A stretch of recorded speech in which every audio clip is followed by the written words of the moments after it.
కీర్తనల గ్రంథం 136వ కీర్తన. కీర్తనల గ్రంథం 136వ కీర్తన.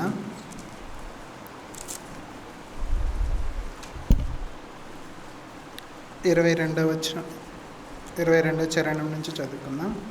Page number 524. కీర్తనల గ్రంథం 136వ కీర్తన 22వ చరణం నుంచి 26వ చరణం వరకు చదువుకుందాం. తన సేవకుడైన ఇజ్రాయేలునకు దానిని స్వాస్థ్యముగా అప్పగించెను. ఆయన కృప నిరంతరముండును. మనము దీన దశలో నున్నప్పుడు ఆయన మనలను జ్ఞాపకం చేసుకొనెను. ఆయన కృప నిరంతరముండును.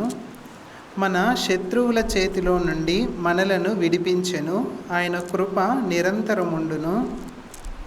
సమస్త జీవులకును ఆయన ఆహారం ఇచ్చుచున్నాడు. ఆయన కృప నిరంతరముండును. ఆకాశమందుండు దేవునికి కృతజ్ఞతాస్తుతులు చెల్లించుడి. ఆయన కృప నిరంతరముండును. దేవుడు తన వాక్యమును దీవించును గాక.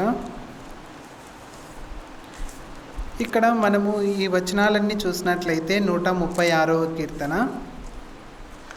ప్రతి చరణము అయిపోతానే ఆయన కృప నిరంతరముండును, ఆయన కృప నిరంతరముండును అనే వచనం మనం చూస్తూ ఉంటాం.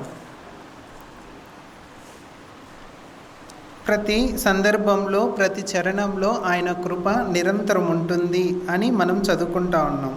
అయితే అందులో మనం చూసినట్లయితే మొదటి చరణం నుంచి చివరి చరణం వరకు మొత్తం దేవుడు ఒక మనిషి జీవితంలో ఏమేమి చేశాడు, ఆయన ఎలా ఉన్నాడు అన్నీ మనం చరణాలుగా విభజించవచ్చు ఈ యొక్క కీర్తనను. మొట్టమొదటి చరణాలలో మనం చూసినట్లయితే సృష్టికర్త అయిన దేవుడుగా ఉన్నాడు. తర్వాత మనము 12వ వచనం ఆ సమయంలో చూసినట్లయితే విడిపించిన దేవుడుగా ఉన్నాడు. ఇంకా ఆ ఎర్ర సముద్రాన్ని చీల్చి నడిపించినప్పుడు నడిపించిన దేవుడుగా ఉన్నాడు. ఇంకా రాజులందరినీ హతం చేసి జయమిచ్చిన దేవుడుగా ఉన్నాడు. కిందిది మనం చూసినట్లయితే 23వ చరణంలో దీనదశలో ఆదుకున్న దేవుడుగా ఉన్నాడు. ఈ కీర్తన అంతా మనం చదివేదానికి సమయం సరిపోదు కాబట్టి దాన్ని కొంచెం విభజనగా మనం చేసుకుందాం. ఫస్ట్ సృష్టికర్త అయిన దేవుడుగా ఉన్నాడు, 1వ పాయింట్. రెండవది విడిపించిన దేవుడుగా ఉన్నాడు. మూడవది నడిపించిన దేవుడుగా ఉన్నాడు. నాలుగవది జయమిచ్చిన దేవుడుగా ఉన్నాడు. ఐదవది దీన దశలో మనలను ఆదుకున్న దేవుడుగా ఉన్నాడు. పోషించే దేవుడుగా కూడా ఉన్నాడు 25వ చరణంలో. ఇది ఫస్ట్ మనము ఏ విధంగా ఆయన్ని చూడాలి అంటే ఆయన సృష్టికర్త అయిన దేవుడుగా ఉన్నాడు. అందరూ ఏం చేస్తూ ఉంటామంటే ప్రతి ఒక్కరం సృష్టికర్త అయిన దేవుణ్ణి విడిచిపెట్టి సృష్టినే ఎక్కువగా పూజిస్తూ ఉంటారు చాలామంది. ఇప్పుడు సపోజ్ మనము భూమిని పండించాం, భూమి బాగా పంట పండి బాగా మంచి ఆదాయం ఇచ్చింది. ఇచ్చిన వెంటనే చాలామంది ఏం చేస్తూ ఉంటారంటే భూమికి పూజ చేస్తూ ఉంటారు. అయితే అవి ఇచ్చింది పంట ఎవరు అంటే దేవుడు, కానీ భూమిని పూజిస్తూ ఉంటాం. సపోజ్ ఇప్పుడు ఒక వ్యక్తి ఉన్నాడు, ఒక ఆయన దూరదేశంలో ఉన్నాడు. ఆ వ్యక్తి ప్రతిదీ బ్యాంకు ద్వారా డబ్బులు పంపిస్తూ ఉన్నాడు తన ఇంటి వారికి, తన భార్యకు, పిల్లలకు దూరం నుంచి తన అకౌంట్లో వేస్తూ ఉన్నాడు. బ్యాంకు దగ్గరికి వెళ్ళి ఈమె తెచ్చుకుంటా ఉంది, వారి ఇంటి సభ్యులందరూ. కానీ ఆమె ఏం చేస్తూ ఉందంటే ఎక్కువగా ఆ బ్యాంకు ఎవరైతే డబ్బులు ఇస్తున్నారో బ్యాంకు వాళ్ళనే ఎక్కువగా ప్రేమిస్తూ ఉంది. ఇక్కడి నుంచే నేను డబ్బులను పొందుకుంటున్నాను అని. కానీ నిజంగా ఆ అకౌంట్లో డబ్బులు వేసే తన భర్తను చూడడం లేదు, కానీ ఆ బ్యాంకుకి వెళ్ళి ఆ డబ్బులు డ్రా చేసుకొని ఆ బ్యాంకుని ఎక్కువగా ఇష్టపడుతూ ఉంది. ఈ బ్యాంకుని నాకు డబ్బులు ఇస్తూ ఉంది అన్నట్లు. అలానే ఈ సృష్టిని, అందులో ఉన్న సమస్తాన్ని చేసినటువంటి దేవుణ్ణి మనం మరచిపోయి ఈ సృష్టిలో దేవుడు మనకేమైతే ఇచ్చిన్నాడో వాటినే మనము ప్రేమిస్తూ ఉన్నాం. అయితే ఆ సృష్టికర్త అయిన దేవుణ్ణి మనము ఎప్పుడు మనం జ్ఞాపకం ఉంచుకోవాలి. దేవుడు సృష్టించిన వాటి ద్వారా వచ్చే వాటినే మనము ఇష్టపడుతూ ఉన్నాం. ఏదైతే భూమి పండిస్తే కనుక భూమికి పూజ చేస్తూ ఉంటాం, దేవుడిచ్చిన వర్షానికి పూజ చేస్తూ ఉంటాం. ఈ విధంగా సృష్టికర్త అయిన దేవుణ్ణి విడిచిపెట్టి సృష్టిని పూజిస్తూ ఉన్నారు చాలామంది. మన వాళ్ళల్లో కూడా దేవుని నమ్ముకొని కూడా చాలామంది ఏం చేస్తూ ఉంటామంటే రకరకాలుగా ఆలోచన చేస్తూ ఉంటాం. చిన్నపిల్లలకు ఏదైనా దిష్టి తగిలిందని దిష్టి తీయడము, దిష్టి బొట్లు పెట్టుకోవడము, ఇంకా ఏం చేస్తూ ఉంటాం, ఎక్కువగా తాయెత్తులు కట్టించడము, ఇవన్నీ చేస్తూ ఉంటాం. అసలుకు కలగజేసింది ఎవరు? ఆ బిడ్డలను కానీ ఎవరినైనా కానీ దేవుడే. కానీ దేవుణ్ణి విడిచిపెట్టి ఈ భూ సంబంధమైన వాటి మీదే ఎక్కువగా మనస్సు పెడతా ఉంటాం. వాటిని ధరించుకోవాలా, అవి వేస్తేనే బాగుంటుంది అన్నట్లు ఆలోచన చేస్తూ ఉంటాం. ఆ విధంగా సృష్టికర్త అయిన దేవుణ్ణి మనం ఎప్పుడు మన మనసులో ఉంచుకోవాలి. అంతేకాని ఆ సృష్టిలో ఉన్నటువంటి వాటి మీద ఎక్కువ మనస్సును కేంద్రీకరించుకోకుండా ఆయనే మనకిస్తున్నాడు అని ఆయన మీద ఎక్కువ దృష్టిని ఉంచడం ఎంతైనా మంచిది. ఆ తర్వాత మనం చూసినట్లయితే విడిపించిన దేవుడు, ఇజ్రాయెల్ సైన్యాన్ని ఏ విధంగా అయితే దేవుడు విడిపించాడో ఆ ఫరో దగ్గర నుంచి, అలానే దేవుడు మనల్ని కూడా విడిపించాడు. పాపం నుంచి, శాపము నుంచి విడిపించాడు. ఎందుకు విడిపించాడు మనల్ని అంటే కనుక మనము ఫలించాలని, మనము అనేక మందికి ఫలించి అభివృద్ధి చెందాలని దేవుడు మనల్ని విడిపించాడు. ఒక రైతు ఉన్నాడు. ఆ రైతు ఏం చేస్తాడు అంటే విత్తనాలు వేసే కాలంలో విత్తనాలు వేస్తూ పోతాడు. ఇంకొక వ్యక్తి ఉన్నాడు. ఆ వ్యక్తి విత్తనాలు వేసే టైంలో విత్తనాలు వేయకోకుండా పడుకున్నాడు. కొంచెం లేట్ అయింది ఆయన విత్తనాలు వేయడం కోసం. అయితే ఇంకొక రైతు విత్తనాలు వేశాడు, చాలా తొందరగా వేశాడు, సకాలంలో వేశాడు. ఇద్దరి కాలం వచ్చింది, 3 నెలలు ఆ పంట కాలము. సరైన సమయంలో విత్తనాలు వేసినటువంటి వ్యక్తి బండ్లు తీసుకొని పోయి, ట్రాక్టర్లు తీసుకొని పోయి దాని నిండా పంటను తీసుకొస్తా ఉన్నాడు.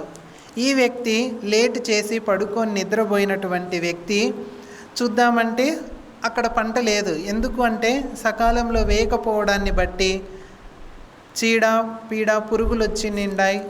ఇంకా వర్షం సకాలంలో రాకపోయింది.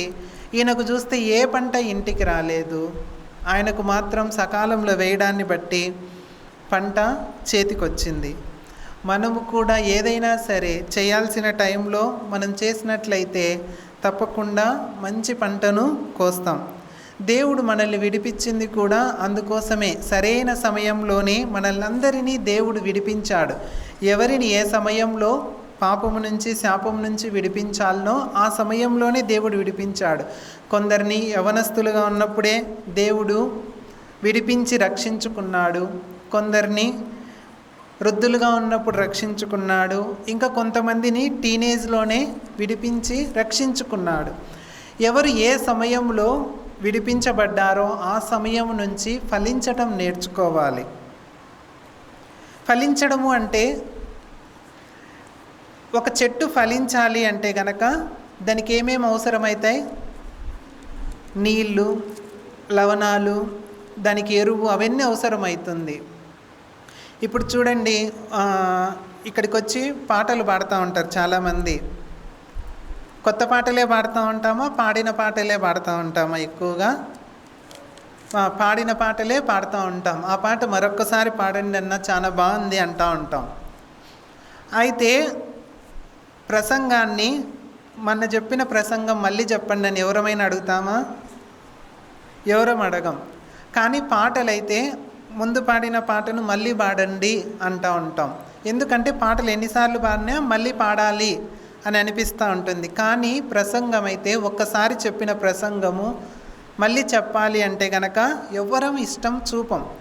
ఇంకా కొత్తగా కావాలి అని అనుకుంటూ ఉంటాం. అలా దేవుడు మనలను ఫలింప చేయాలని ఆశపడుతూ ఉన్నాడు. ఆ చెట్టును ఫలింప చేస్తున్నాడు. ఇన్ని కొత్త కొత్త ప్రసంగాలను మనం వింటున్నాం, తింటున్నాం. బాగా తిన్నామనుకోండి ఏమైపోతాం? మనము బాగా తింటే ఏమవుతాం? లావ్ అవుతాం. ఇప్పుడు ఇన్ని ప్రసంగాలు ఎన్ని విన్నప్పుడు ఆ చెట్టు కూడా ఏమైపోతుంది? బాగా లావ్ అవుతుంది, ఎత్తుకెదుగుతూ ఉంది. అంతే జరుగుతూ ఉంది, కానీ అంతకు మించి జరగడం లేదు. ఫలించిన చెట్టు ఏం చేయాలి? పెరిగిన చెట్టు, ఫలించే చెట్టు ఫలాలు కాయాలి, కాయలు కాయాలి. కానీ అదొక్కటి చేయడం లేదు. ఊరికే గొప్పగా ప్రసంగాలను కావాలని కోరుకుంటున్నామే, కానీ దాని ప్రకారంగా జీవించాలని, దాని ప్రకారంగా ఫలించాలని అనుకోవడం లేదు. జస్ట్ ఇక్కడికి వస్తున్నాము, ఏదైనా ఒక మంచి ప్రసంగం దొరికితే చాలే అని ఈ పూటకు టైం గడిచిపోయింది అని ఇంటికి వెళ్తున్నామే, కానీ దాన్ని అనుసరించాలి, దాన్ని నిజ జీవితంలో మనం అప్లై చేసుకోవాలి అనే ఆలోచన ఎవరికి రావడం లేదు. ఆ ఫలించాలి, ఊరిక వాక్యం వింటున్నాం, ఊరిక లావ్ అయిపోతున్నాం, అంటే పెరిగిపోతున్నాం. అంతేగాని ఆ పెరిగిపోయిన దాన్ని ఫలించాలి, 10 మందికి పంచాలని ఆలోచన చేయలేకపోతున్నాం. ఒక చెట్టు ఫలించే దేనికోసం? కాయలను ఎందుకోసం ఫలిస్తుంది? ఆ కాయలను 10 మంది తినాలని. అలానే మనము కూడా ఫలించే దేనికోసము అంటే 10 మందికి మన యొక్క ఫలము ఉపయోగపడాలి. అది ఏదైనా సరే, ప్రార్థనా ఫలమైన, వాక్య ఫలమైన, ఆత్మీయంగా ఏ ఫలమైనా. మన ఆత్మఫలము 9 ఉన్నాయి, దాంట్లో ఏ ఫలమైనా అనేక మందికి ఉపయోగపడగలిగితే అది ఎంతైనా మంచిది. అందుకోసమే దేవుడు మనలను, సృష్టికర్త అయిన దేవుడు విడిపించాడు ఫలించడం కోసమే. ఫలించడం అంటే ఏదో ఏపుగా లావుగా పెరగడం కాదు, కానీ ఫలాలను కాచి అనేక మందికి పంచడం కోసం. ఏ పరిచర్య అన్నా కానీ దేవుడు మనకిచ్చినట్లయితే ఆ పరిచర్యలో మనం నమ్మకముగా, అనుకూలం ఉన్నప్పుడే ఏ పరిచర్య అయినా చేస్తూ ఉంటాం, అననుకూలమైనప్పుడు ఆ పరిచర్యను వదిలేస్తూ ఉంటాం. అననుకూలతలో కూడా మనం అనుకూలం చేసుకొని ఫలాలను ఫలించినట్లయితే దేవుడు తప్పకుండా మనల్ని విడిపించిన ఉద్దేశానికి ప్రయోజనం ఉంటుంది. ఆ విధంగా మనము ఫలించాలని ఆశపడుతూ ఉన్నాడు దేవుడు. విత్తనాలను దేవుడు సరైన టైంలోనే విత్తాడు. ఆ పంట సమృద్ధిగా రావాలి అంటే మనము ఫలించాలి. ఇంకా ఆ విధంగా మనము ముందుకు వెళ్ళినట్లయితే ఎంతైనా మంచిది. ఆ తర్వాత నడిపించే దేవుడుగా ఉన్నాడు దేవుడు. నడిపిస్తాడు ఎల్లప్పుడూ అని మనము పాటలు కూడా పాడుకుంటూ ఉంటాం. విడిపించిన దేవుడు ఖచ్చితంగా ఈ లోకంలో మనల్ని నడిపిస్తాడు. నడిపించే క్రమంలో మనమే ఒక్కొక్కసారి చెయ్యి విడిచిపెడతా ఉంటాం. యేసు ప్రభువును చెయ్యి విడిచిపెడతా ఉంటాం. ఆయనేమో ఎప్పుడు నడిపించాలని మనల్ని ఆశపడుతూ ఉంటాడు, కానీ మనమే ఆయన్ను విడిచిపెడతా ఉంటాం. అసలుకు యేసు ప్రభువు ఆయన నడిపించాలి అంటే కనుక ఆయన మనతో ఉండాలి. ఆయన మనతో లేనప్పుడు అసలు మనం చాలా నష్టపోతాం. చూడండి, ఆయన మనతో లేనప్పుడు కొత్త నిబంధన గ్రంథంలో ఈ వచనాలను కంపేర్ చేసుకుందాం. మత్తయి సువార్త. ఆయన లేనప్పుడు ఏం జరిగింది? అసలు ఏం జరుగుతుంది? ఆయనేం నడిపిస్తున్నాడు మనల్ని, కానీ ఆయన నడిపించేటప్పుడు మనము ఆయనతో కూడా లేకపోతే, ఆయన చెయ్యి పట్టుకోకపోతే ఏం జరిగింది చూద్దాం. మత్తయి సువార్త 14వ అధ్యాయం 25వ వచనం చూడండి. 25వ వచనం, మత్తయి సువార్త 14వ అధ్యాయం 25వ వచనం. రాత్రి 4వ జామున ఆయన సముద్రం మీద నడుచుచు వారి యొద్దకు వచ్చెను. ఆయన సముద్రం మీద నడుచుట శిష్యులు చూచి తొందరపడి భూతమని చెప్పుకొని భయము చేత కేకలు వేసిరి. వెంటనే యేసు ధైర్యం తెచ్చుకొనుడి, నేనే, భయపడకుడని వారితో చెప్పగా, పేతురు, ప్రభువా, నీవే అయితే నీళ్ళ మీద నడిచి నీ యొద్దకు వచ్చుటకు నాకు సెలవిమ్మని ఆయనతో అనెను. ఆయన రమ్మనగానే పేతురు దోణి దిగి యేసునొద్దకు వెళ్ళుటకు నీళ్ళ మీద నడిచెను. గాని గాలిని చూచి భయపడి మునిగిపోసాగి, ప్రభువా, నన్ను రక్షింపుమని కేకలు వేశాను. వెంటనే యేసు చెయ్యి చాపి అతన్ని పట్టుకొని, అల్ప విశ్వాసి, ఎందుకు సందేహపడితివని అతనితో చెప్పెను. వారు దోణి ఎక్కినప్పుడు గాలి అణిగెను. అంతటా దోణిలో నున్నవారు వచ్చి, నీవు నిజముగా దేవుని కుమారుడవని చెప్పి ఆయనకు మ్రొక్కిరి. ఆయనేమో మనల్ని ఎల్లప్పుడూ నడిపించాలని చూస్తూ ఉన్నాడు. కానీ మనమే ఆయనతో నడవలేకపోతూ ఉన్నాం. అక్కడ నడవలేకపోవడానికి కారణం ఏంటి? అక్కడే చెప్పినాడు కదా దేవుడు. ఏమన్నాడు? అల్ప విశ్వాసి. దేవునితో నడవకపోవడానికి ఒక కారణము విశ్వాసం లేకపోవడం. దేవుడు నడిపిస్తానన్నాడు. ఆనాడు కూడా దేవుడు ఆ ఎర్ర సముద్రాన్ని 2 పాయలుగా చీల్చాడు. వెనకల సైన్యం వస్తూ ఉంది, ముందర ఎర్ర సముద్రం. ఎప్పుడు వాళ్ళు కని విని ఎరగలేదు. సముద్రము పాయలుగా చీలడము, జనము దాని గుండా నడుచుకుంటూ పోవడము, అంత మాత్రమే చేత కాకోకుండా ఆ సముద్రంలో ఆ సైన్యం కూడా మునిగిపోవడం ఎప్పుడు చూడలే. కానీ వాళ్ళు నమ్మి ఆ సముద్రాన్ని దాటగలిగారు. ఇది ఒక చిన్న ఎగ్జాంపుల్. ఏ విధంగా ఉంటుందంటే, సండే స్కూల్ టీచర్స్ ఎక్కువగా ఈ ఎగ్జాంపుల్ చెప్తూ ఉంటారు. ఒక వ్యక్తి ఒక సండే స్కూల్ పిల్లోడిని అడిగాడంట. అన్యుడు అంటే ఎవరో దేవుని నమ్ముకోని వ్యక్తి ఒక సండే స్కూల్ పిల్లోడిని పిలిచి, మీ సండే స్కూల్లో ఎర్ర సముద్రం కథ చెప్తా ఉంటారు కదా, అది ఏంటంటే పెద్ద విశేషం ఏం కాదు. ఆ ఎర్ర సముద్రము మోకాళ్ళ లోతే ఉంది, అందుకనే ఆ ఎర్ర సముద్రాన్ని ఇజ్రాయేల్ ప్రజలు దాటగలిగారు, అందులో దేవుడి గొప్పతనం ఏమి లేదు అని ఆ సండే స్కూల్ పిల్లోనికి చెప్తారు. ముందు ఆ ఎర్ర సముద్రాన్ని దాటింపజేశాడని ఆ పిల్లవాడు చాలా సంతోషంగా చప్పట్లు కొడుతూ దేవుణ్ణి మహిమపరుస్తూ ఉంటాడు. ఆ వ్యక్తి ఆ విధంగా చెప్పినప్పుడు ఇంకా ఎక్కువగా చప్పట్లు కొడుతూ మరి ఎక్కువగా సంతోషంతో కేకలేస్తాడు. ఎందుకు చెప్పండి? ఎందుకు ఆ పిల్లోడు ఇంకా ఎక్కువగా సంతోషంతో కేకలేసి నింటాడు? ఎందుకు వేసి నింటాడు? ఆ మోకాళ్ళ లోతు ఆ సముద్రంలోనే కదా దేవుడు ఎవరిని ముంచేసినాడు? ఎవరిని ముంచేసింది? ఫరో సైన్యాన్నంతా ముంచినాడు కదా. అందుకని నా దేవుడు ఇంకా ఎంత గొప్పవాడు, నువ్వు అన్నట్లు కానీలే, మోకాళ్ళ లోతే ఆ సముద్రము లోతు ఉండనీలే, కానీ మోకాళ్ళ లోతు ఉండే సముద్రంలోనే దేవుడు ఫరో సైన్యాన్ని ముంచేశాడంటే నా దేవుడు ఇంకా ఎంత గొప్పవాడు అని ఆ వ్యక్తితో చెప్పాడు. అప్పుడు ఆ వ్యక్తి ఇంకేం మాట్లాడుకోకుండా వెళ్ళిపోయాడు. అలాంటి విశ్వాసం మనం కలిగి ఉండాలి. ఎవరన్నా వచ్చి ఆ దేవుని నమ్ముకొని మీకందరికీ ఇన్ని కష్టాలు వచ్చినాయి, మీ కుటుంబంలో ఎన్ని సమస్యలు అని చెప్పంగానే అసలు మనము కనీసము గట్టిగా కూడా వాదించలేం వాళ్ళతో, నిజమే కదా అని డైనమాలో ఉంటాం. ఇలా ఎంతమంది లేరు చెప్పండి ఇక్కడ ఉండే వాళ్ళల్లో? ఆ దేవుని నమ్ముకొని మీకు అన్ని కష్టాలు అని ఎవరన్నా అన్నారనుకోండి, నిజమే కదా అని ఆలోచన చేస్తూ ఉంటాం. కనీసం ఆ పిల్లోడికి ఉన్నంత విశ్వాసం కూడా మనకుండదు. ఆ విధంగా నడవలేకపోవడానికి ఒక కారణం ఏంటి అంటే విశ్వాసం లేకపోవడం. అల్ప విశ్వాసి, ఎందుకు భయపడుతూ ఉన్నావు? నాతో కూడా నడవమని చెప్పాను కదా, నేనే చెప్పింది నడువు అని చెప్తూ ఉన్నాడు దేవుడు.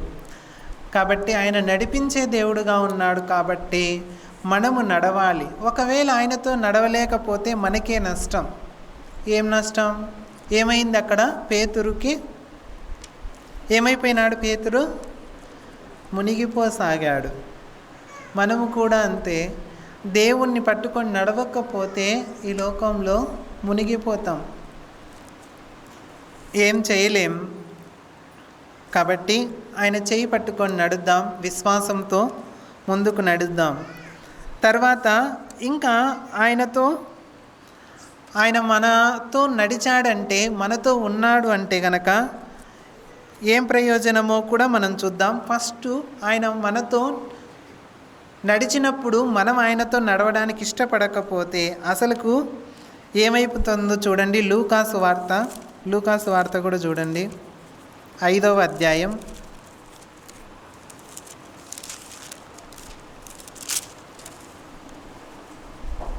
5వ వచనం.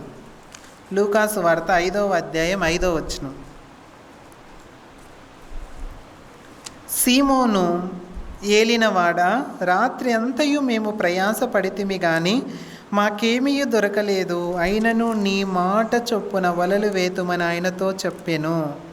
వారు అలాగు చేసి విస్తారమైన చేపలు పట్టిరి, అందుచేత వారి వలలు పిగిలిపోవుచుండగా.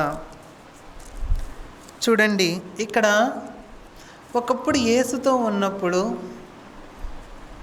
వారు ఎంతో సమృద్ధిని పొందుకున్నారు.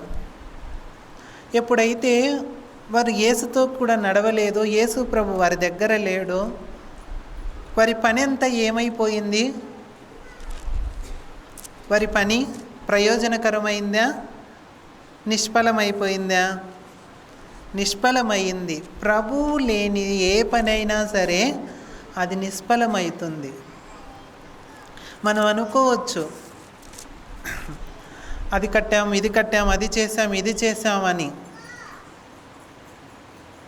కానీ ప్రభువు మనతో నడవకుండా, ప్రభువు మనతో సమాధానం ఇవ్వకోకుండా మనం ఎన్ని చేసినా, ఎంత ప్రయాసపడినా ఆ పని ఎలా ఉంటుంది? నిష్ప్రయోజనంగానే ఉంటుంది. కాబట్టి యేసు మనతో నడవనప్పుడు, మనము యేసుతో నడవలేనప్పుడు మన పని ఎలా ఉంటుందంటే నిష్ప్రయోజనంగా ఉంటుంది. యేసు లేని పని ఏ పని అయినా అది నిష్ప్రయోజనం. యేసుతో నడవని ఏ ప్రయాణమైనా అది ఎలాంటిది? ఇందాక యేసుతో లేని ఏ పని అయినా నిష్ప్రయోజనం అన్నాం. యేసుతో నడవని ఏ ప్రయాణమైనా ఆ ప్రయాణము మంచిదా లేకోకుంటే అపాయమా? అపాయమే. ఎందుకు అంటే కనుక పేతురు మునిగిపోసాగినాడు. యేసుతో నడవని ఏ ప్రయాణమైనా ఈ లోకంలో అది అపాయము. యేసుతో లేని ఏ పనైనా కూడా ఆ పని నిష్ప్రయోజనం. ఇంకా మనం ఇంకొకటి కూడా చూసినట్లయితే అది ఒక జీవనోపాధి. ఇంకా దేవుడు మనల్ని పోషిస్తాడని కీర్తనల గ్రంథంలోనే చదువుకున్నాం కదా. యేసు ఉంటే గనక ఆయన కృప నిరంతరం ఉండి ఆయన పోషిస్తాడు. ఒకవేళ ఆయనతో లేకోకుండా ఉంటే చూడండి, లూకాసు వార్త 21వ అధ్యాయం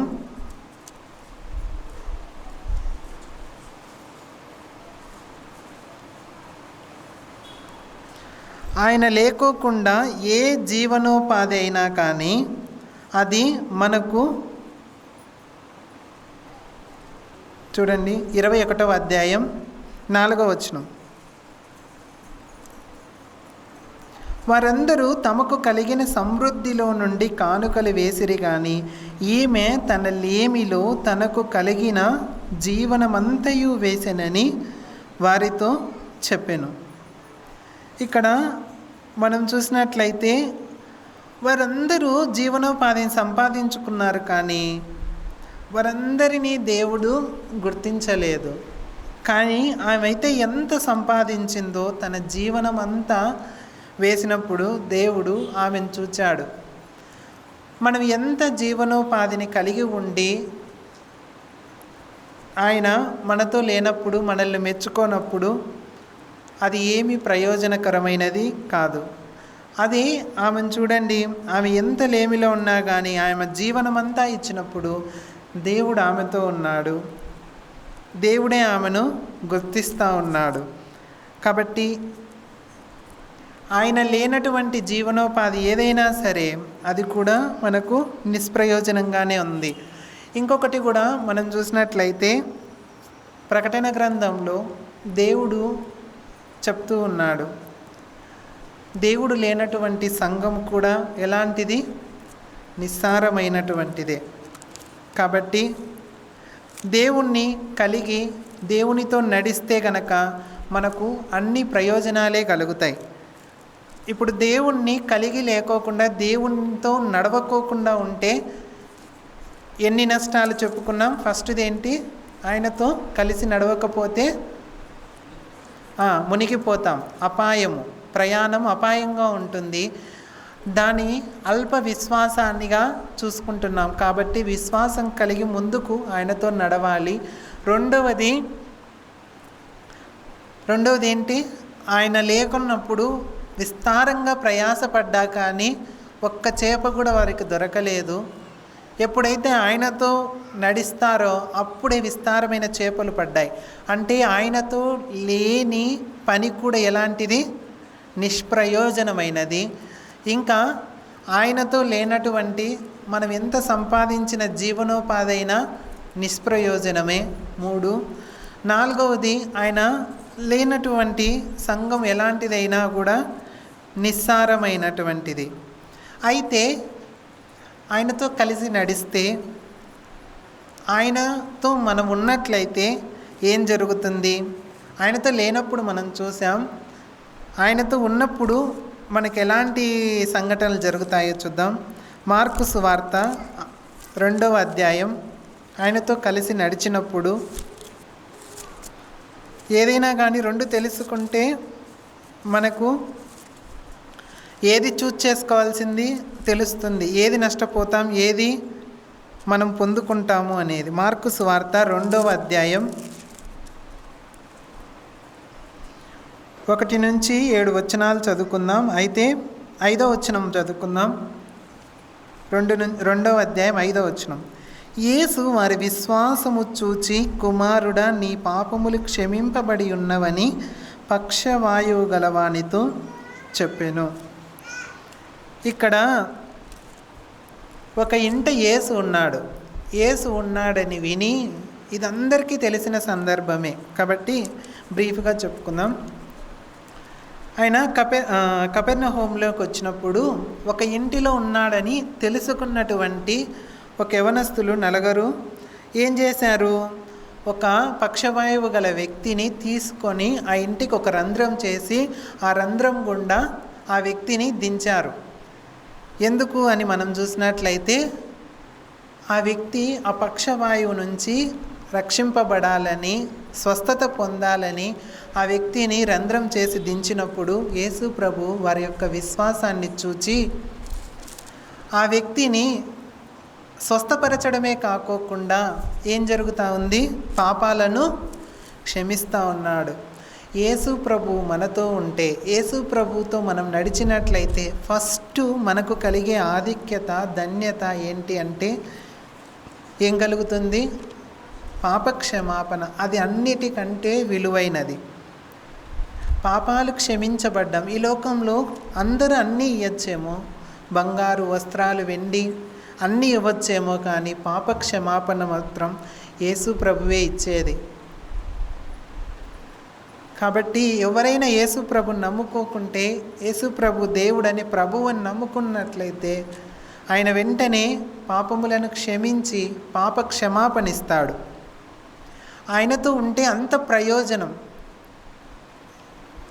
ఈ లోకంలో ఎవ్వరూ ఇవ్వనటువంటి శ్రేష్టమైన పాప క్షమాపణిస్తాడు.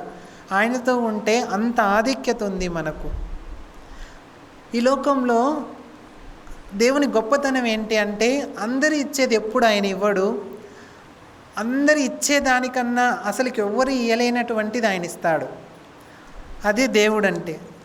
మనం అనుకుంటా ఉంటాం, మనుషులు ఏదో ఇచ్చేదే దేవుడు ఇవ్వాలని మనం కోరుకుంటూ ఉంటాం. మనుషులు ఇచ్చేదే దేవుడు ఇచ్చేటుకుంటే ఇంకా దేవుడు ఎందుకు చెప్పండి? మనుషులు ఇచ్చేదానికన్నా దేవుడు ఎంతో గొప్పగా ఇస్తాడు. మనుషులు ఇవ్వలేనిది దేవుడు ఇస్తాడు. పాప క్షమాపణ ఆయనతో ఉన్నప్పుడే మనకు కలుగుతుంది. ఆయన నమ్ముకున్నప్పుడే మనకు కలుగుతుంది. కాబట్టి యేసుతో ఉంటే పాప క్షమాపణ కలుగుతుంది. యేసుతో తప్ప ఇంకా ఎవరితో ఉన్నా కానీ ఈ లోకంలో పాప క్షమాపణ కలగదు. యేసుతో ఉంటే ఏం కలుగుతుందో చూడండి. యోహాను సువార్త 2వ అధ్యాయం 12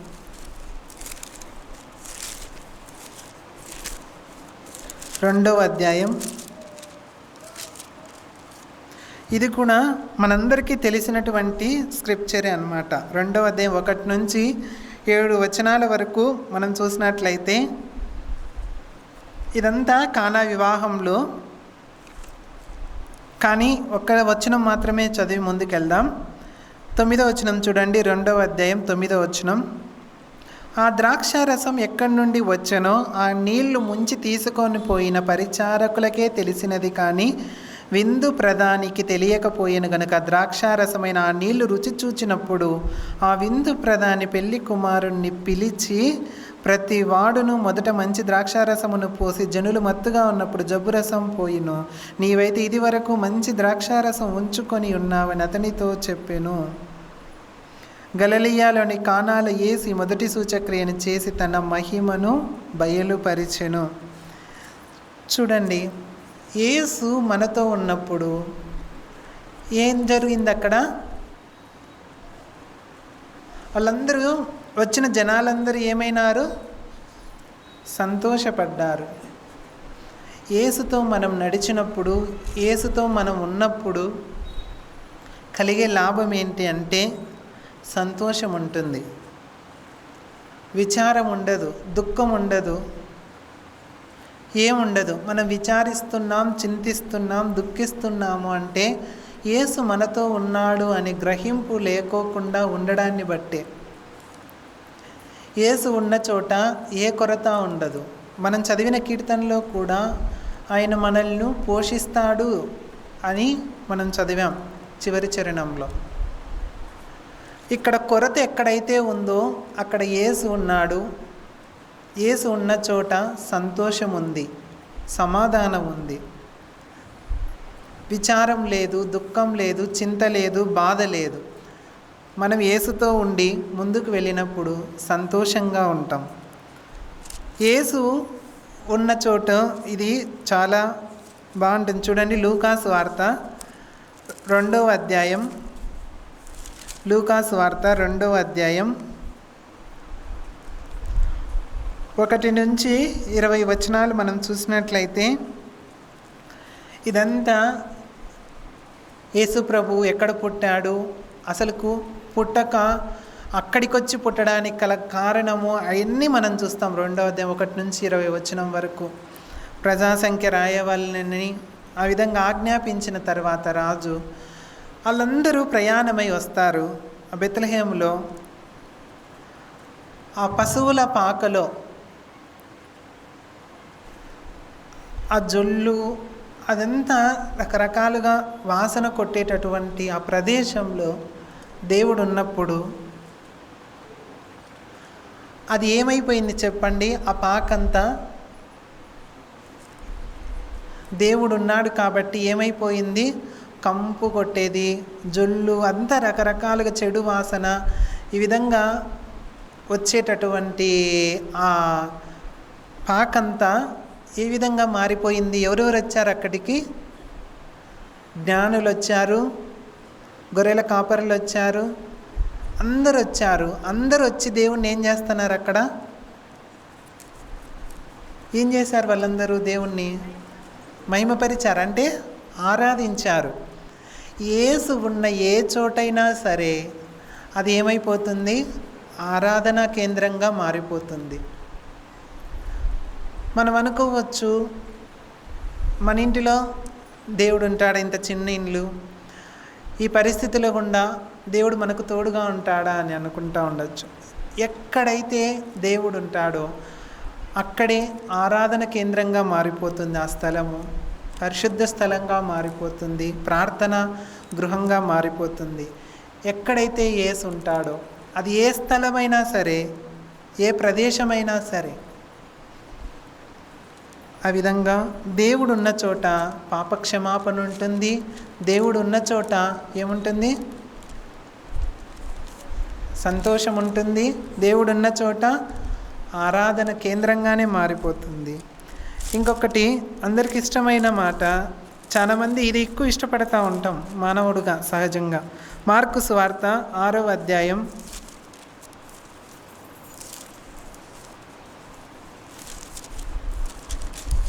6 మార్కు సువార్త 6వ అధ్యాయం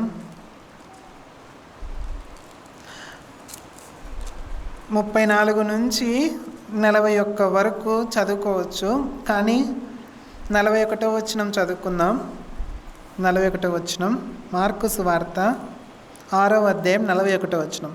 అంతటా ఆయన 5 రొట్టెలను 2 చేపలను పట్టుకొని ఆకాశం వైపు కన్నులెత్తి ఆశీర్వదించి ఆ రొట్టెలు విరిచి వారికి వడ్డించుటకు తన శిష్యులకిచ్చి ఆ 2 చేపలను అందరికీ పంచిపెట్టెను.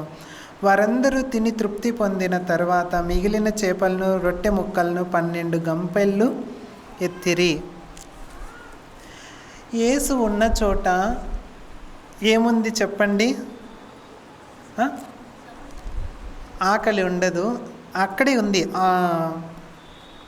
42వ చరణంలో, తిని తృప్తి. యేసు ఉన్న చోట తృప్తి ఉంది. మనందరికీ తృప్తి లేకపోవడానికి కారణం ఏంటి అంటే యేసుతో మనము నడవలేకపోవడమే. యేసుతో ఉంటే తృప్తి ఉంటుంది, సమృద్ధి ఉంటుంది. అది కొంచెమైనా సరే దేవుడు మనల్ని చాలా గొప్పగా చేస్తాడు. యేసు ఉన్న చోట తృప్తి ఉంది, యేసు ఉన్న చోట సంతోషం ఉంది, యేసు ఉన్న చోట ఆరాధన కేంద్రంగా మారిపోతూ ఉంది, యేసు ఉన్న చోట పాపక్షమాపణ కలుగుతూ ఉంది. యేసు ఉన్న చోట ఇదొక్క వచనం చూద్దాం. 4వ అధ్యాయం మార్కు సువార్తలోనే 4వ అధ్యాయం 39వ వచనం చూద్దాం. 4వ అధ్యాయం 39వ వచనం. అందుకు ఆయన లేచి గాలిని గద్దించి నిశ్శబ్దమై ఊరకొండుమని సముద్రముతో చెప్పగా గాలి అణిగి మిక్కిలి నిమ్మలమాయెను. దీనికి మీరే చెప్పండి ఏదైనా ఒక పేరు. దేవుడు ఉన్న చోట ఏముంది? భద్రత. దాన్ని ఏమంటాం? సురక్షితము. సురక్షితంగా ఉంటాం. చాలామంది ఏదన్నా అండర్ గ్రౌండ్లో అందు కట్టించుకుంటూ ఉంటారు. ఇక్కడ కాదు కానీ ఫారిన్లో అందు. ఎందుకు చెప్పండి? సడన్గా ఏమన్నా వరదలు వచ్చినా, ఏమన్నా తుఫాన్లు కానీ మంచుగడ్డలు కానీ ఏమన్నా పడినా అండర్ గ్రౌండ్లోకి వెళ్ళిపోవడం కోసం. ఈ లోకంలో మనిషి తనకు తానుగా ఏర్పాటు చేసుకోవాలి, కానీ సురక్షిత ప్రాంతాలైతే దేవుడు మనతో ఉన్నట్లయితే మనము ఎల్లప్పుడూ సురక్షితంగా ఉంటాం. ఆయనతో మనం నడిచినప్పుడు ఎప్పుడు సురక్షితంగానే మనం ముందుకు వెళ్తూ ఉంటాం. మనం అనుకోవచ్చు మునిగిపోతున్నాము, ఈ గాలి ఎక్కువైపోతూ ఉంది, తుఫాన్ ఎక్కువైపోతూ ఉంది, ఓడ మునిగిపోతూ ఉంది, మనం ఇంకా చనిపోతాము అని అనుకుంటూ ఉండొచ్చు. కానీ దేవుడు మనల్ని ఏం చేస్తూ ఉంటాడంటే సురక్షితంగా బయట పడవేస్తూ ఉంటాడు. ప్రతి నిమిషానికి, ప్రతి అరగంటకు. ఈ విధంగా దేవుడితో మనం నడిచినట్లయితే ఏమేమి కలుగుతాయి? దేవుడితో నడిచి దేవుడు మనతో ఉన్నప్పుడు దేవుణ్ణి చెప్పండి. యేసు ఉన్న చోట, యేసు మనతో నడిచినట్లయితే ఫస్ట్ది ఏముంది? పాప క్షమాపణ. రెండవది యేసు ఉన్న చోట సంతోషము, యేసు ఉన్న చోట తృప్తి, యేసు ఉన్న చోట ఆరాధనా కేంద్రం, యేసు ఉన్న చోట సురక్షితం. అయితే యేసు లేని చోట ఏమేమి చెప్పుకున్నాం? పని నిష్ప్రయోజనం, ప్రయాణము అపాయము, జీవనోపాధి నిష్ప్రయోజనం, సంఘము నిస్సారం. కాబట్టి ఏ విధంగా మనం నడవాలనో మనకు మనమే బేరీజు వేసుకొని మనం నడిచినట్లయితే దేవుడు ఎంతైనా మహిమ పొందుతాడు. ఫస్ట్ది సృష్టికర్త అయిన దేవుడు, రెండవది విడిపించిన దేవుడు, మూడవది నడిపించిన దేవుడు, నాలుగవది జయమిచ్చిన దేవుడు. ఈ జయమిచ్చిన దేవుడు అక్కడైతే రాజులను సంహరించి ఆయన కృప నిరంతరం ఉంటుంది అని చెప్తున్నాడు. కానీ ఈ లోకంలో మనం జయించవలసినవి అక్కడ మనం చూసినట్లయితే ఆ ఇజ్రాయేల్ ప్రజలను ముగ్గురు సర్వనాశనం చేసినారు. మనకు తెలుసు న్యాయాధిపతుల గ్రంథంలో మనం చూసినట్లయితే ఫిలిస్తీయులు ఏం చేశారు? ఆ ఇజ్రాయేల్ ప్రజలందరినీ దోచుకొని పోయినట్లుగా మనం చూస్తాం. మిద్యానీయులైతే ఏం చేశారు? వారి పంటలను అన్నిటిని వచ్చి ఏం చేశారు? పాడు చేసినారు. ఇంకా కల్దీయులైతే మొత్తం అంతటినీ కాల్చేసిపోయినారు. ఫిలిస్తీయులు, మిద్యానీయులు, కల్దీయులు ఇజ్రాయేలును ఏ విధంగా అయితే నాశనం చేయాలనో ఆ విధంగా అన్ని రకాలుగా నాశనం చేశారు.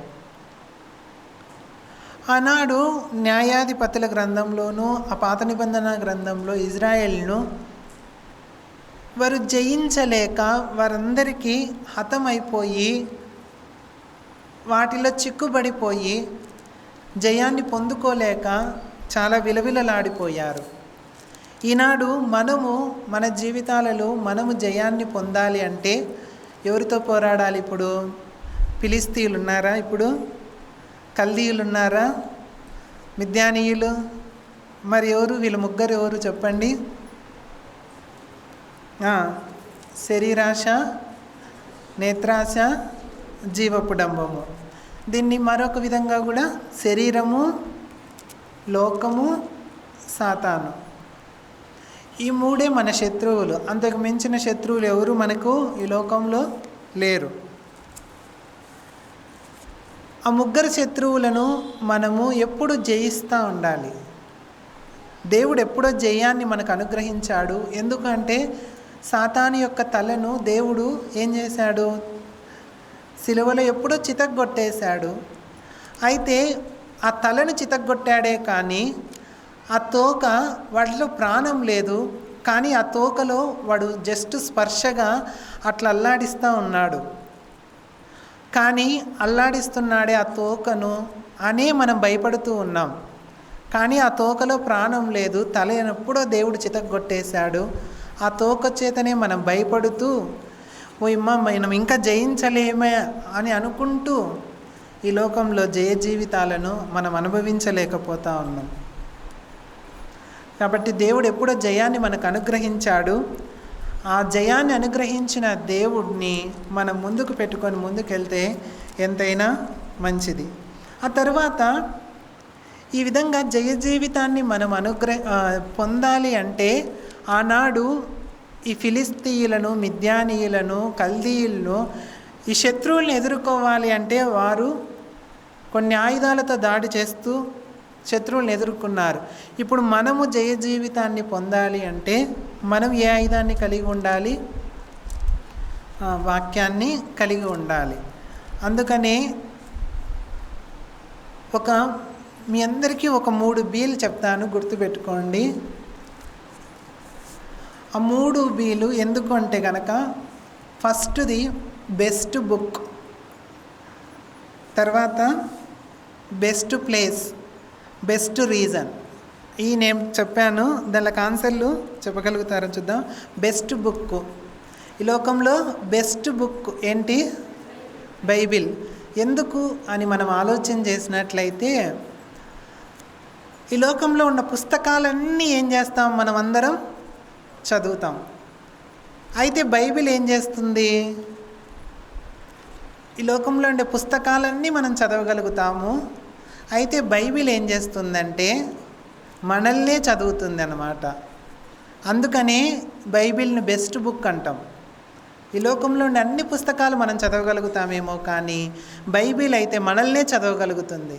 అందుకనే బెస్ట్ బుక్ అంటాం. బెస్ట్ ప్లేస్ ఎక్కడ పెట్టుకోవాలి? ర్యాక్లలోనా, షోకేస్ గుళ్ళల్లోనా? చెప్పండి. నీ వాక్యము ఎక్కడ పెట్టుకున్నాను? నా హృదయంలో ఉంచుకొని ఉన్నాను. బెస్ట్ ప్లేస్ ఏంటి అంటే కనుక మన హృదయమే. అక్కడ పెట్టుకున్నట్లయితే, ఆ బుక్కును మనం చదివే విధంగా పెట్టుకున్నట్లయితే ఖచ్చితంగా మనము జయం పొందుతాం. ఇంకొకటి ఏంటి? Best reason. ఎందుకు మన హృదయంలో పెట్టుకోవాలి? ఆ కారణం ఏంటి? ఏం చేస్తుంది అది? మనల్ని ప్యూరిఫై చేస్తుంది, పరిశుద్ధపరుస్తుంది అన్నమాట. దానికోసమే, అంతకు మించింది ఏం దానికి కోసం కాదు. ఎవరికో చెప్పడం కోసము మనం వాక్యం నేర్చుకోవాలి అని కాదు, మనల్ని మనం ముందు సరిచేసుకోవడం కోసం. కొంతమంది వాక్యం చదువుతూ ఉంటారు, దేనికోసం అంటే ఇతరులకు బోధించడం కోసం అంటారు.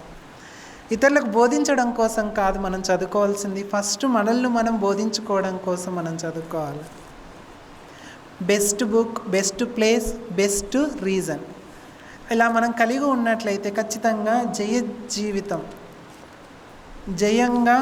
జయమిచ్చిన దేవుడికి జీవించగలుగుతాం. ఆ తర్వాత దీన దశలో మనల్ని ఆదుకున్న దేవుడు, ఎటువంటి పరిస్థితుల్లో మనం ఉన్నట్లయినా కానీ దేవుడు మనల్ని ఏం చేస్తాడు, క్షమిస్తాడు, గుణపరుస్తాడు, స్నేహితుడిగా ఉంటాడు, అభివృద్ధిని కలగజేస్తాడు. కాబట్టి ఇంతవరకు మనం ఆ 136వ కీర్తనలో మనం చూసినట్లయితే సృష్టికర్త అయిన దేవుడుగా ఉన్నాడు, విడిపించిన దేవుడుగా ఉన్నాడు, ఇంకా నడిపించిన దేవుడుగా ఉన్నాడు, జయమిచ్చిన దేవుడుగా ఉన్నాడు, దీనదశలో ఆదుకున్న దేవుడుగా ఉన్నాడు, పోషించే దేవుడుగా ఉన్నాడు. అందులో సృష్టికర్త అయిన దేవుడు, ఈ లోకంలో సృష్టిని కలగజేసిన దేవుడు, ఆ దేవుణ్ణి విడిచిపెట్టి సృష్టిలో భాగమైనటువంటి ఏవైతే దేవుడు మనకి ఇచ్చాడో వాటిని ఎక్కువగా పూజించడం మొదలు పెడతా ఉన్నాం. కాబట్టి వాటన్నిటిని విడిచిపెట్టి దేవుణ్ణే గొప్ప చేసే వారంగా ఉండాలి. విడిపించిన దేవుడు ఎవరిని ఏ సమయానికి విడిపించాడో ఆ సమయం నుంచి ఫలించడం నేర్చుకోవాలి. ఫలించడం అంటే ఊరికి ఎత్తుగా, ఏపుగా, లావుగా పెరగడం కాదు, కానీ ఫలాలను ఫలించి అనేక మందికి ఉపయోగపడే విధంగా మనం ఆ ఫలాలను కాయాలి. ఆ తర్వాత నడిపించిన దేవుడు నడిపిస్తూ ఉన్నాడు. ఆయన్ను మనం పట్టుకొని నడిస్తే కలిగే లాభాలు ఏంటి? ఆయనతో మనం నడిచినట్లయితే యేసు ఉన్న చోట పాపక్షమాపణ ఉంది, సంతోషం ఉంది, సమాధానం ఉంది, తృప్తి ఉంది, ఇంకా సురక్షితం ఉంది. యేసు లేని చోట ఏమేముంది? పని నిష్ప్రయోజనమైంది, ప్రయాణం అపాయమైంది, జీవనోపాధి కూడా నిష్ప్రయోజనమైంది, సంఘం కూడా నిస్సారమైంది. కాబట్టి నడిచేటప్పుడు ఏ విధంగా నడుస్తున్నాం, ఎలా నడుస్తున్నాం అనేది జాగ్రత్తగా చూసుకోవాలి. తర్వాత జయమిచ్చిన దేవుడు, ఆనాడు ఫిలిస్తీయులు, మిద్యానీయులు, కల్దీయులు ఇజ్రాయేల్ దోచుకున్నారు, వాళ్ళను పాడు చేశారు, వాళ్ళను అగ్నిచేత కాల్చివేశారు, సర్వనాశనం చేశారు. అయితే వాళ్ళని ఏ విధంగా అయితే ఎదిరించారో అదేవిధంగా మనము కూడా ఈ లోకంలో సాతాను, లోకాన్ని, ఈ శరీరాశలను జయించాలి అంటే వాక్యం అవసరమై ఉన్నది. ఆ వాక్యాన్ని మనము బెస్ట్ బుక్గా చేసుకున్నటువంటి బైబిల్ను బెస్ట్ ప్లేస్లో ఉంచుకొని బెస్ట్ రీజన్ ఏర్పాటు చేసుకొని ముందుకెళ్తే జయ జీవితం పొందొచ్చు. తర్వాత లాస్ట్ది ఏంటి? దీనదశలో ఆదుకునే దేవుడుగా ఉన్నాడు. ఇవన్నీ మనం చేసినప్పుడు ఆటోమేటిక్గా దేవుడు మనల్ని పోషిస్తాడు, జీవింపచేస్తాడు. ఇవన్నీ విడిచిపెట్టి లాస్ట్ దానికోసమే మనం ఎక్కువగా ప్రయాసపడుతూ ఉంటాం. కాబట్టి దానికోసం మనం అంత ప్రయాసపడిన అవసరం లేదు. ఇవన్నీ మనం చేసినట్లయితే ఆటోమేటిక్గా దేవుడు అన్నీ చూసుకుంటాడు. కాబట్టి దేవుడే తన వాక్యాన్ని దీవించునుగాక.